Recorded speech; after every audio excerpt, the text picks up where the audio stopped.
Hello बच्चों, तो कैसे हैं आप लोग? सब बढ़िया। चलो, बहुत दिनों बाद मिल रहे हैं हम। मिल क्या रहे हैं, बहुत दिनों बाद वीडियो मिल रही होगी आपको। आगे स्टार्ट करते हैं हम। लास्ट क्लास में मैंने आपको आयतन प्रसार गुणांक के बारे में बताया था। उसका थोड़ा बहुत उपयोग होगा इस न्यूमेरिकल में।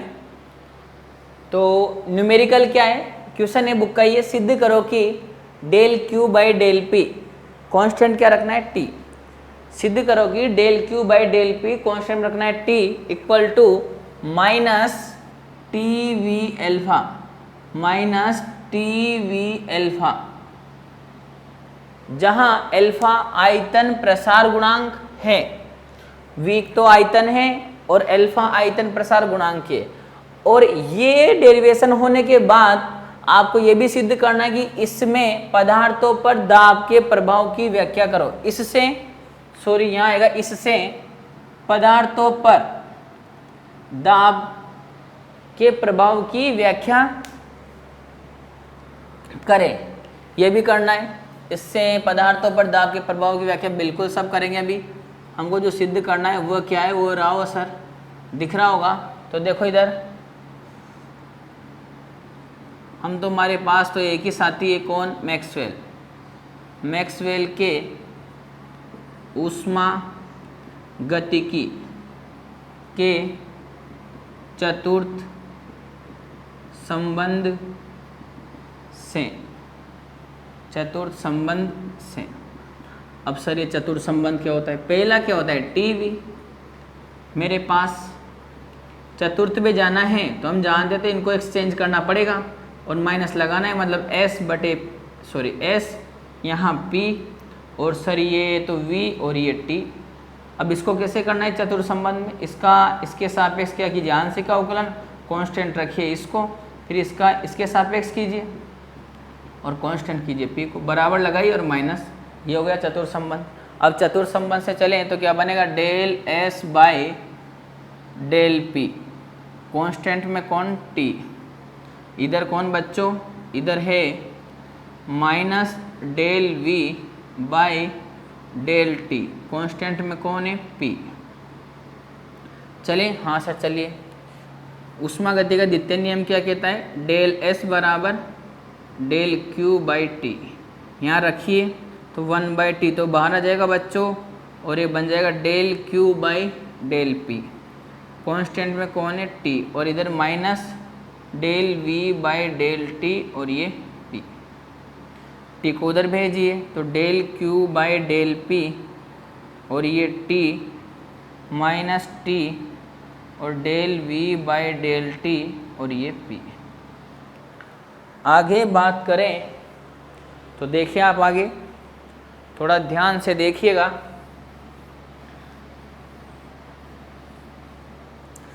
वी से ऊपर और नीचे गुणा करेंगे हम तो del Q by del P और ये आ गया टी, फिर minus V minus T V और यहाँ में 1 by V del V by del T और ये आ गया सर पी।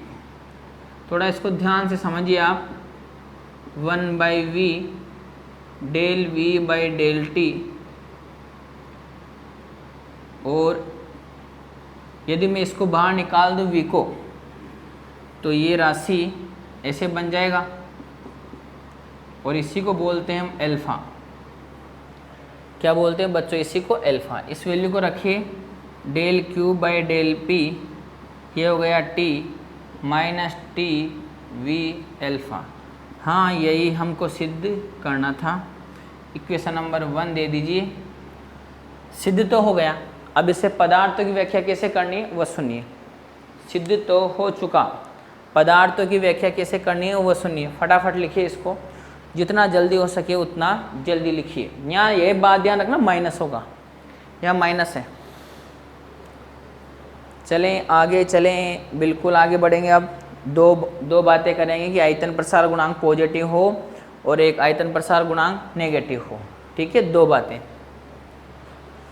जब ये पॉजिटिव होगा तो ये पूरा नेगेटिव होगा, और जब ये नेगेटिव होगा तो ये नेगेटिव और ये नेगेटिव पॉजिटिव हो जाके ये पूरा पॉजिटिव बन जाएगा। अब इससे इसका अर्थ कैसे निकल रहा है वो निकालते हैं del Q by del p से, del Q by del p से। तो लिखिए पहला पॉइंट, इसके जस्ट बाद पहला पॉइंट लिखना, वे पदार्थ जिनके ताप में वृद्धि करने पर, वे पदार्थ जिनके ताप में वृद्धि करने पर, वे पदार्थ जिनके ताप में वृद्धि करने से लिखना, वे पदार्थ जिनके ताप में वृद्धि करने से आयतन में प्रसार होता है, आयतन में प्रसार होता है, आयतन में प्रसार होता है। उन पदार्थों के लिए अल्फा, उन पदार्थों के लिए अल्फा धनात्मक होता है, उन पदार्थों के लिए अल्फा धनात्मक होता है, उन पदार्थों के लिए अल्फा धनात्मक होता है। अब अल्फा धनात्मक आ गया बच्चों, आ गया। फिर अगली लाइन से लिखनी, लिखिए अतः समीकरण 1 से, अतः समीकरण 1 से, अतः समीकरण 1 से del Q by del P और ये टी, अतः समीकरण 1 से del Q by del P और ये क्या रखना है टी, ये कैसा आएगा, ये पॉजिटिव, ये पॉजिटिव रखते हैं तो पूरा कैसा आएगा नेगेटिव। अतः समीकरण 1 से del Q by del P negative ऐसे होगा, होगा, इसके जस्ट बाद क्या लिखोगे होगा। आगे लिखिए, अभी नेगेटिव इसका अर्थ क्या है, अर्थात दाब में वृद्धि करने से, अर्थात दाब में वृद्धि करने से, अर्थात दाब में वृद्धि करने से ऊष्मा कम हो जाती है, दाब में वृद्धि करने से ऊष्मा कम हो जाती है, ऊष्मा कम हो जाती है। ऊष्मा का मतलब क्या है, ताप। ऊष्मा का मतलब संबंध किससे होता है, ताप से। दाब में वृद्धि करने से ऊष्मा कम हो जाती है, अर्थात पदार्थ में शीतलन प्रभाव उत्पन्न होता है, अर्थात पदार्थ में शीतलन प्रभाव उत्पन्न होता है, अर्थात पदार्थ में शीतलन प्रभाव उत्पन्न होता है, शीतलन प्रभाव उत्पन्न होता है। सुनो, मैंने क्या बोला कि ताप, पहले तो इससे ताप में वृद्धि करने से आयतन में भी वृद्धि होगी तो अल्फा धनात्मक होगा। भाई डी टी पॉजिटिव है तो डी भी पॉजिटिव हो तो ये अल्फा पॉजिटिव, इस पॉजिटिव को यहाँ रखोगे तो ये नेगेटिव। ये नेगेटिव का मतलब है कि इसमें वृद्धि करने से ऊष्मा में कमी हो रही है। अब किसी भी पदार्थ के दाब में वृद्धि करने से उसकी ऊष्मा में कमी हो रही है, ऊष्मा का मतलब है ताप, ताप में कमी हो रही है, इसका मतलब शीतलन हो रहा है। सीधी सी बात है सर। ओके सर, ये तो गया पहला पॉइंट। सेकंड पॉइंट लिखिए, वे पदार्थ, सेकंड पॉइंट लिखिए सर, वे पदार्थ जिनका आयतन प्रसार गुणांक नेगेटिव ऋणात्मक होता है, जिनका आयतन प्रसार गुणांक ऋणात्मक होता है, वे पदार्थ जिनका आयतन प्रसार गुणांक ऋणात्मक होता है, उनके लिए del Q by del P constant t बराबर पॉजिटिव होगा। उनके लिए del Q by del p कोष्टक फिर टी बराबर पॉजिटिव होगा। अब इसके लिए पॉजिटिव हो रहा है, इसका मतलब क्या है, दाब में कमी करने से ऊष्मा में कमी होगी, दाब में वृद्धि करने से ऊष्मा में वृद्धि होगी। नेगेटिव नेगेटिव क्या हो जाएगा, पॉजिटिव हो जाएगा। लिखो आगे, होगा, आगे लिखो, अर्थात ऐसे पदार्थों के दाब में वृद्धि करने से, ऐसे पदार्थों के दाब में वृद्धि करने से, दाब में वृद्धि करने से ऊष्मा में भी वृद्धि होगी, ऊष्मा में भी वृद्धि होगी, ऊष्मा में भी वृद्धि होगी, ऊष्मा में भी वृद्धि होगी। अर्थात पदार्थ तापन प्रभाव प्रदर्शित करेगा, अर्थात पदार्थ तापन प्रभाव प्रदर्शित करेगा, अर्थात पदार्थ तापन प्रभाव प्रदर्शित करेगा। ये तो हो गया बच्चों न्यूमेरिकल। अब नेक्स्ट टॉपिक डाल लिया फटाफट से, जो यूनिट 6 दिन पहले ख़त्म होनी चाहिए थी वो बढ़ गई 7-8 दिन तक। ऐसा क्यों हुआ सर? ऐसा इसलिए हुआ कि हमारी तबीयत थोड़ी ख़राब हो गई थी।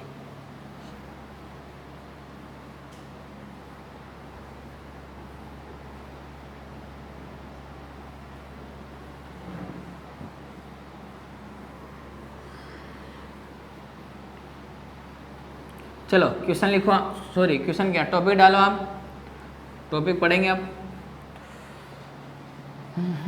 क्लॉसियस क्लैपेरॉन समीकरण पढ़ चुके हैं अपन, हाँ बिल्कुल पढ़ चुके हैं। संतुलन की अवस्था वाले कुछ टॉपिक पढ़ रहे हैं, उसके बाद चैप्टर खत्म है। सवाल ववाल तो करवा दिए मैंने। टॉपिक डालिए आप। नेक्स्ट टॉपिक, द्रव या ठोस, द्रव या ठोस के मध्य संतुलन में वाष्प, द्रव या ठोस के मध्य, द्रव के साथ भी लेंगे और ठोस के साथ भी लेंगे। तो टॉपिक है द्रव या ठोस के मध्य संतुलन में वाष्प, द्रव या ठोस के मध्य संतुलन में वाष्प।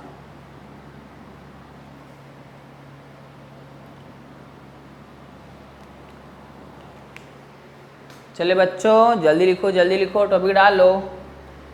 लिखो इसमें, लिखो इसमें, लिखिए, जब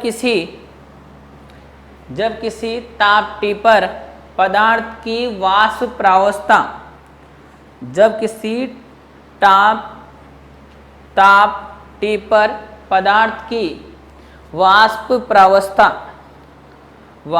प्रावस्था, कोमा ठोस या द्रव प्रावस्था के साथ, ठोस या द्रव प्रावस्था के साथ साम्य अवस्था में रहती है तो, साम्य अवस्था में रहती है तो, साम्य अवस्था में रहती है तो, साम्य अवस्था में रहती है तो, साम्य अवस्था में रहती है तो, आगे लिखिए, वाष्प द्वारा ठोस, वाष्प द्वारा ठोस या द्रव की सतह पर, वाष्प द्वारा ठोस या द्रव की सतह पर लगाया गया दाब, लगाया गया दाब, लगाया गया दाब, कोमा वाष्प दाब कहलाता है, कोमा वाष्प दाब कहलाता है, कोमा वाष्प दाब कहलाता है, कोमा वाष्प दाब कहलाता है।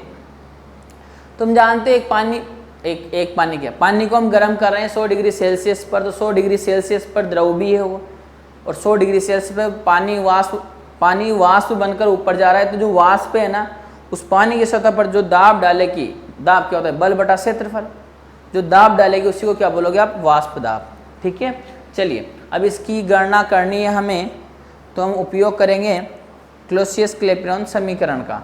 तो अगली लाइन से लिखिए बच्चों, आप लिखो, वाष्प दाब की गणना, वाष्प दाब की गणना क्लॉसियस क्लैपेरॉन,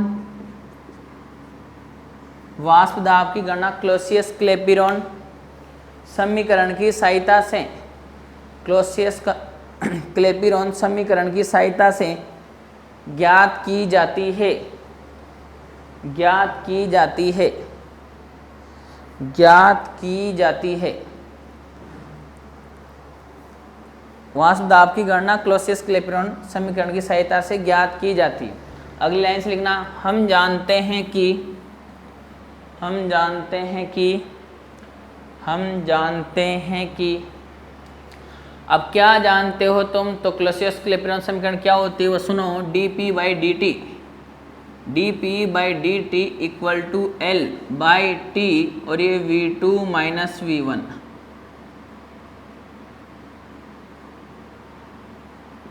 इसको नाम दीजिए समीकरण 1, लिखो फटाफट। dp by D T equal to L बटे टी, कोष्टक में V2 माइनस V1। V2 तो किसका, वाष्प का, क्या, आयतन, और V1 द्रव भी हो सकता है और ठोस भी हो सकता है, ठीक है। चलो, और T क्या है, ताप है, और L क्या है, गुप्त ऊष्मा। तो लिखो यहाँ कैपिटल L वाष्प की गुप्त ऊष्मा है, यहाँ कैपिटल L वाष्प की गुप्त ऊष्मा है, यहाँ कैपिटल L वाष्प की गुप्त ऊष्मा है, वाष्प की गुप्त ऊष्मा है,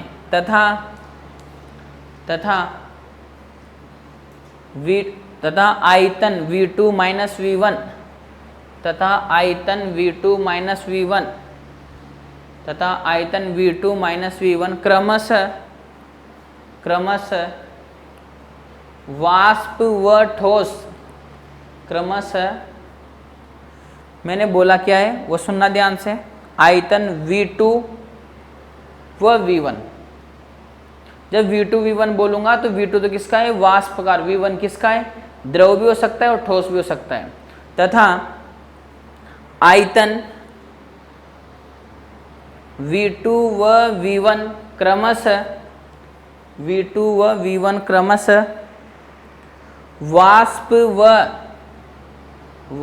व ठोस अवस्था में आयतन है, वाष्प व ठोस अवस्था में आयतन है। मतलब V2 तो किसका है, वाष्प का, और V1 किसका है, ठोस अवस्था आयतन है, ठीक है बच्चों। हाँ सर, आगे लिखिए, अगली लाइन से लिखिए, चूंकि वाष्प अवस्था में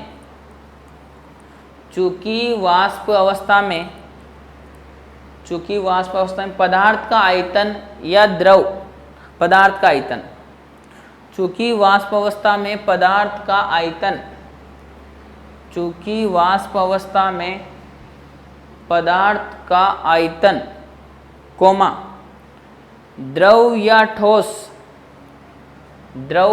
ठोस के आयतन की तुलना में बहुत अधिक होता है, के आयतन की तुलना में बहुत अधिक होता है, के आयतन की तुलना में बहुत अधिक होता है। देखो ठोस तो इतना सारा, इतने से ठोस को जलाओगे तो बहुत ज़्यादा क्या मिलेगा, वाष्प मिलेगी। गैस अवस्था में बंद होता ही नहीं है, तो दूर दूर अणु होंगे, तो आयतन ज़्यादा होगा। तो समझ में आ रहा होगा कि वाष्प अवस्था का आयतन क्या होगा, ज़्यादा होगा, ठोस और द्रव अवस्था का आयतन कम होगा, आयतन की तुलना में बहुत अधिक होता है। अधिक किसका है, वाष्प का। अतः इधर देखो, अतः V2 माइनस V1 लगभग बराबर V2, लिखो इसको। अब वापिस चलते हैं, कहाँ पर, वापिस चलते हैं, चलो चलने दो, सामने देखो सर, मार्कर दीजिए और लिखिए, आगे का लिखिए। चलो समीकरण 1 से, अतः V2 माइनस V1 लगभग बराबर क्या हो गया, V1 हो गया बच्चों। अब समीकरण 1 में वैल्यू रखें, तो समीकरण 1 से देखिए आप, समीकरण 1 से तो dP by D T equal to L बटे टी V2, L बटे टी V2, इक्वेशन नंबर 2 ये दे दिया मैंने। अब सुनो एक बात बताऊं राज की, सर बात यह है, जो वाष्प अवस्था होती है ना, वाष्प अवस्था, वो भी आदर्श गैस की भांति व्यवहार करती है। वाष्प अवस्था भी किसकी भांति व्यवहार करती है, आदर्श गैस की भांति व्यवहार करती है। कौन, वाष्प।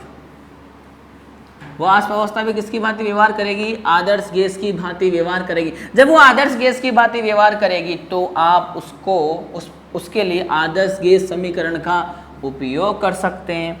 किसका उपयोग कर सकते हैं? आदर्श गैस समीकरण। तो समीकरण 2 के बाद आप लिखिए, चूंकि वाष्प कोमा आदर्श गैस की भांति व्यवहार करती है, चूंकि वाष्प आदर्श गैस की भांति व्यवहार करती है, चूंकि वाष्प आदर्श गैस की भांति व्यवहार करती है, अतः आदर्श गैस समीकरण से,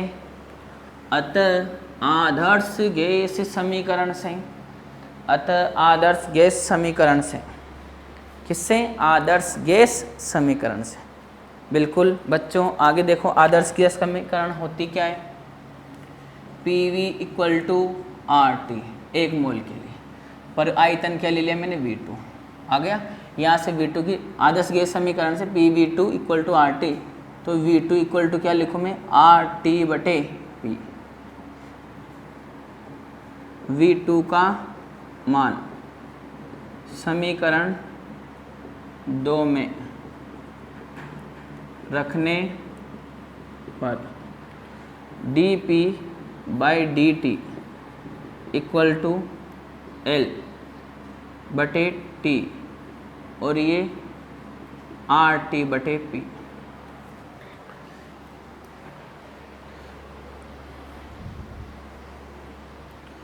इसको क्या लिखोगे बच्चों? सर इसको हम लिखेंगे dP बाई dt और ये बन जाएगा, P तो कहाँ जाएगा? ऊपर है, तो ये PL और ये RT स्क्वायर। लिखो यहाँ तक, तो फिर समाकलन करते हैं इसका।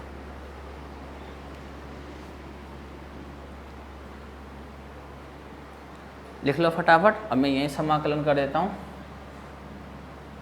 अभी इसको उधर भेजते हैं हम, किसको? इधर dP बाई P तो इधर ले आइए और ये बन जाएगा L बटे R और ये T स्क्वायर और ये dt। ठीक है? हाँ सर। चलो फिर यहाँ क्या लिखूँ मैं? समाकलन करने पर तो dP बाई P और इधर L तो गुप्त ऊष्मा कांस्टेंट, R भी कांस्टेंट, T की पावर -2 dt। इसका समाकलन करोगे तो log P L बटे R T की power -2 plus 1 -2 plus 1 plus log, इसका नाम दे दीजिए P नॉट। यहाँ ये कांस्टेंट है या प्रारंभिक दाब है, प्रारंभिक दाब कांस्टेंट हो सकता है। ठीक है?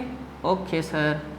log EP L बटे R T -1 बटे -1 और ये प्लस log P नॉट। उसको इधर लाइए, log P minus log P not और ये L बटे R, यहाँ किसका आएगा? माइनस का, और ये माइनस तो आगे आ गया 1/T। ये बन जाएगा log P बटे P नॉट। यही होता है सूत्र। हाँ सर, पहले भी बात कर चुके हैं। तो माइनस L बटे RT। अब इसी के बाद क्या ले लीजिए? प्रतिलघु गुणक या एंटी लॉग लेने पर। बच्चों इसका एंटी लॉग लोगे तो जिसके लॉग लग रहा है उसका तो लॉग हट जाएगा, और जिसके लॉग नहीं है वो e की पावर में चला जाएगा। ऐसा समझते हो आप? सर जानते हैं हम। तो P बटे P नॉट e की पावर -L बटे RT, फिर P equal to P naught e की पावर -L बटे RT।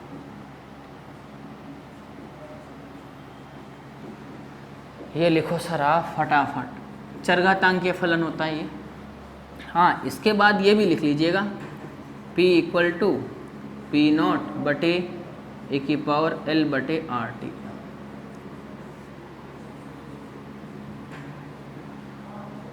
अब एक ही घात में ये, हाँ सर एक ही घात में, तो फटाफट लिखो ये संतुलन के लिए शर्त आई है। तो लिखिए इसमें, अतः स्पष्ट है कि इसके जस्ट बाद अतः स्पष्ट है कि साम्य अवस्था में वाष्प दाब, अतः स्पष्ट है कि साम्य अवस्था में वाष्प दाब की ताप पर निर्भरता, अतः स्पष्ट है कि साम्य अवस्था में वाष्प दाब, ये पी क्या है, वाष्प दाब। अतः स्पष्ट है कि साम्य अवस्था में वाष्प दाब की ताप पर निर्भरता गुप्त ऊष्मा L निर्धारित करती है, गुप्त ऊष्मा L निर्धारित करती है, गुप्त ऊष्मा L निर्धारित करती है। लिख लिया बच्चों?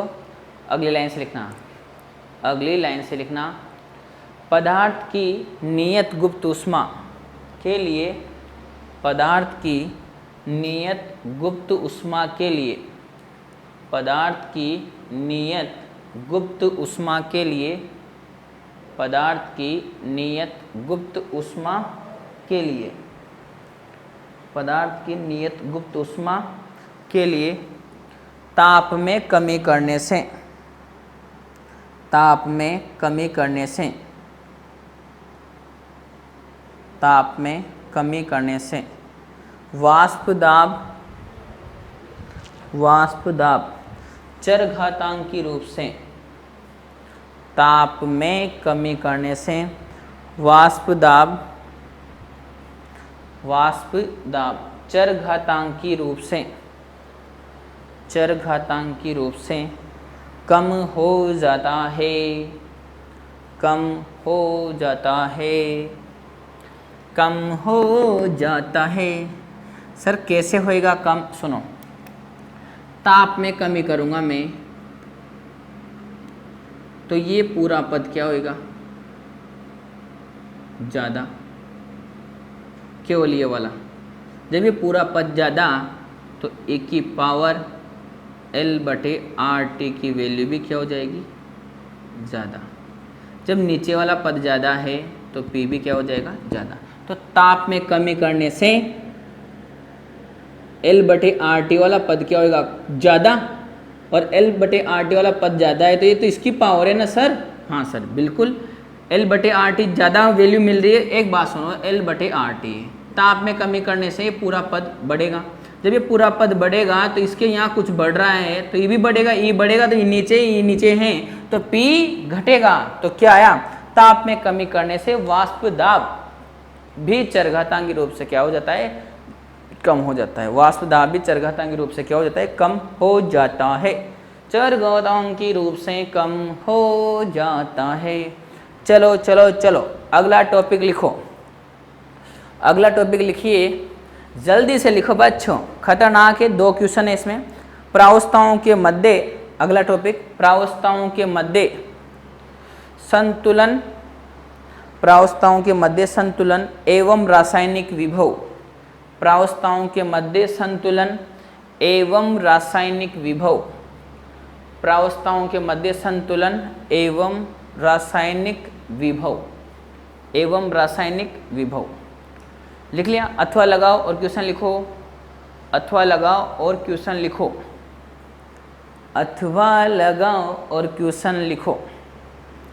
लिखो क्वेश्चन, प्रावस्थाओं के मध्य संतुलन को समझाते हुए, प्रावस्थाओं के मध्य संतुलन को समझाते हुए, प्रावस्थाओं के मध्य संतुलन को समझाते हुए प्रदर्शित कीजिए कि, प्रदर्शित कीजिए कि, प्रदर्शित कीजिए कि, प्रदर्शित कीजिए कि प्रति अणु रासायनिक विभव समान होता है, प्रति अणु रासायनिक विभव समान होता है, प्रति अणु रासायनिक विभव समान होता है, प्रति अणु रासायनिक विभव समान होता है। ये सिद्ध करना है। प्रति अणु रासायनिक विभव समान होता है। फिर अथवा लगाओ, फिर एक और क्वेश्चन लिखो। बुक का एक क्वेश्चन नंबर 23, बुक का एक क्वेश्चन नंबर 23 लिखिए, बोर्ड में आता है ये। बोर्ड का मतलब है अपने तो कॉलेज से। लिखो, क्वेश्चन लिखो, रासायनिक विभव को परिभाषित कीजिए। रासायनिक विभव को परिभाषित कीजिए। रासायनिक विभव को परिभाषित कीजिए तथा प्रावस्थाओं के मध्य संतुलन को समझाते हुए, तथा प्रावस्थाओं के मध्य संतुलन को समझाते हुए, तथा प्रावस्थाओं के मध्य संतुलन को समझाते हुए, तथा प्रावस्थाओं के मध्य संतुलन को समझाते हुए सिद्ध करे कि प्रति अणु, सिद्ध करे कि प्रति अणु, सिद्ध करे कि प्रति अणु रासायनिक विभव समान होता है। सिद्ध करे कि प्रति अणु रासायनिक विभव समान होता है। रासायनिक विभव समान होता है तथा यह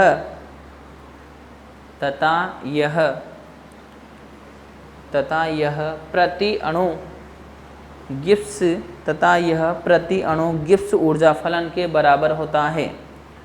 तथा यह प्रति अणु गिब्स ऊर्जा फलन के बराबर होता है। तथा यह प्रति अणु गिब्स ऊर्जा फलन के बराबर होता है। गिब्स ऊर्जा फलन के बराबर होता है। गिब्स ऊर्जा फलन के बराबर होता है। गिब्स ऊर्जा फलन के बराबर होता है। भैया थोड़ा टॉपिक बड़ा है तो इस क्लास में नहीं हो पाएगा। नेक्स्ट क्लास में हम इस टॉपिक को जो क्वेश्चन लिखवाए 3, इनको हम हल करेंगे। हाँ, एक आवश्यक सूचना है आपके लिए। सूचना ये है कि ये फर्स्ट यूनिट चल रही है, लेसन नंबर 3 है अपनी सॉलिड स्टेट फिजिक्स का, सॉरी थर्मोडाइनमिक्स का, solid state physics final year में। तो इसको जो पढ़ने का तरीका है वो पहला है, पहले तो अपन इसकी जो यूनिट चल रही है उसको पढ़ते हैं। इसके बाद एक और आएगा इसमें, न्यूनताप की विधियाँ, वो जो उसमें थ्योरी आएगी। थ्योरी में मैं सोच रहा हूँ PDF सेंड, वो तो शायद ऐप में है से PDF, तो आप वहाँ से उसको पढ़िए PDF को। फिर ऐसे जैसे वो प्रैक्टिकल वाला जो पार्ट समझाना है वो मैं इधर समझा दूंगा, ठीक है। तो अगली 2 या 3 क्लास में यूनिट कंप्लीट हो जाएगी, तो आप इसको पढ़ते रहिए। यूँ नहीं है कि एग्ज़ाम जाने कब है, कोई सरकार गाइडलाइन नहीं दे रही। सरकार को तो इतना सा कहना है कि अगले महीने में एग्ज़ाम है, फिर उनका तो कहना है और तुम्हें पढ़ना है, ठीक है। थोड़ा ध्यान रखें, थोड़ा जैसे जैसे टाइम मिलता जाए वैसे वैसे पढ़ने की आदत डालो, भविष्य के बारे में सोचो। ऐसा नहीं कि सर हम तो फर्स्ट ईयर में प्रमोट हुए वैसे सेकंड ईयर में प्रमोट हो जाए, ऐसा कुछ भी मत सोचो। आपको केवल पढ़ाई करनी है, अच्छी पढ़ाई कीजिए, ठीक है। धन्यवाद, चलो।